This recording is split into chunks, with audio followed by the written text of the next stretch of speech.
নমস্কার। আমাদের চ্যানেলটি যারা নতুন দেখছেন তাদের কাছে অনুরোধ করব, আমাদের চ্যানেলের নতুন নতুন ভিডিও পেতে চ্যানেলটিকে অবশ্যই সাবস্ক্রাইব করে দেবেন। এক গায়েতে এক বুড়ি ছিল, তার মতো এমন গরিব কেউ কখন দেখেনি।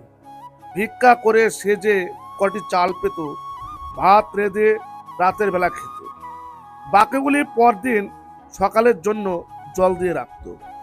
সব দিন পান্তা ভাত খেত বলে তার নাম ছিল পান্তা বুড়ি। একবার সেই গায়ে এক চোর এসে উপস্থিত। বুড়ির পান্তার সন্ধান পেয়ে সে রোজ রোজ তা খেতে লাগলো। চোরের জ্বালায় বেচারি তো অস্থির। একদিন বুড়ি রাজার কাছে নালিশ করতে চললো। যেতে যেতে পথে দেখলো একটা বেল পড়ে আছে। বেল জিজ্ঞাসা করলো, বুড়ি, ও বুড়ি, কোথায় যাচ্ছ? বুড়ি তখন বলল, চোরে পান্তা খেয়েছে তাই রাজার কাছে নালিশ করতে যাচ্ছে। বেল বলল, ফিরে যাওয়ার সময় আমায় নিয়ে যেও। বুড়ি বলল, ঠিক আছে। কিছু দূরে গিয়ে বুড়ি দেখলো একটা শিঙি মাছ। মাছ বলল, ও বুড়ি, কোথায় যাচ্ছ? বুড়ি তখন আবার বলল, চোরে পান্তা খেয়েছে, রাজার কাছে নালিশ করতে যাচ্ছি। মাছ আবার বলল, ফিরে যাওয়ার সময় আমায় নিয়ে যেও। বুড়ি বলল, ঠিক আছে, তাই হবে। আর কিছু দূর গিয়ে বুড়ি একটি সূচ দেখতে পেল। সূচ বলল, বুড়ি, কোথায় যাচ্ছ? বুড়ি আবার বলল, চোরে পান্তা খেয়েছে, রাজার কাছে নালিশ করতে যাচ্ছে। সূচ তখন বলল, ফিরে যাওয়ার সময় আমায় নিয়ে যেও। বুড়ি, ঠিক আছে, বেশ, আচ্ছা। আরো কিছু দূর গিয়ে বুড়ি দেখলো একটা ছুরি পড়ে আছে। ছুরি ওই মতো বুড়িকে ওইভাবে জিজ্ঞাসা করলো। এতক্ষণ বুড়ি বেশ সহজভাবে জবাব দিচ্ছিল। ক্রমে তার মাথা গরম হয়ে উঠল।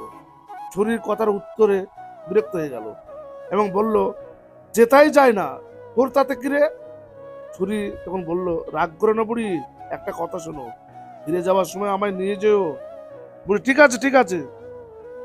শেষে রাজার বাড়ির কাছাকাছি গিয়ে বুড়ি দেখলো পথের ধারে একটা কুমির পড়ে আছে। কুমির বলল, বুড়ি, কোথায় যাচ্ছ? বুড়ির তো মেজাজ তখন আরো গরম। বললো, তোর কিরে? যেতাই খুশি যাচ্ছি, আমি জমের বাড়ি যাচ্ছি, তুই যাবি?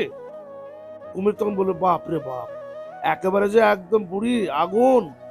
বলছি কি বুড়ি, ফিরে যাওয়ার সময় আমায় নিয়ে যেও। বুড়ি তো বললো, ঠিক আছে, পরে ভেবে দেখবো।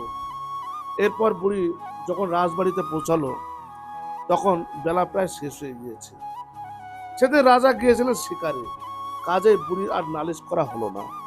ফিরবার পথে সে কুমির, ছুরি, সূচ, শিঙি মাছ ও বেল নিয়ে ফিরে এলো। শিঙি মাছ বলল, আমায় তোমার ওই পান্তার হাড়িতে রেখে দাও বুড়ি। বেল বলল, আমার আগুনের ভিতরে রাখো। সূচ বলল, আমায় দেওয়ালে পুঁতে রাখো। ছুরি বলল, আমায় উঠোনের ঘাসে গুজে রাখো। কুমির বলল, আমায় ঘাটে বেঁধে রাখো। যার যেমন ইচ্ছা তাকে সেইভাবে বুড়ি রেখে রাত্রে ঘুমিয়েছে। এমন সময় চোর এসে উপস্থিত। সে যেই পান্তার হাড়িতে হাত দিয়েছে, অমনি শিঙি মাছ তার কাটার এক খোঁচা। আগুন তাপ দেওয়ার জন্য যেই উনানের ধারে চোর গেছে, অমনি বেল ফেটে চোখ তার অন্ধ করে দিয়েছে। হাতড়াতে চোরটা দরজার ধারে এসেছে, অমনি কাদায় পা পিছলে দড়াম করে পড়ে গেছে। আরে বেচারার আর কি শাস্তির শেষ নেই। দেয়াল ধারে উঠতে যাবে, অমনি সুচ বিঁধে রক্তারক্তি।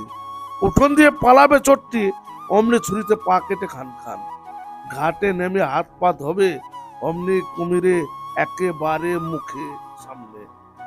কুমির চিৎকার করে উঠলো, ও বুড়ি, তোর চোর ধরেছি, ও বুড়ি, তোর চোর ধরেছি।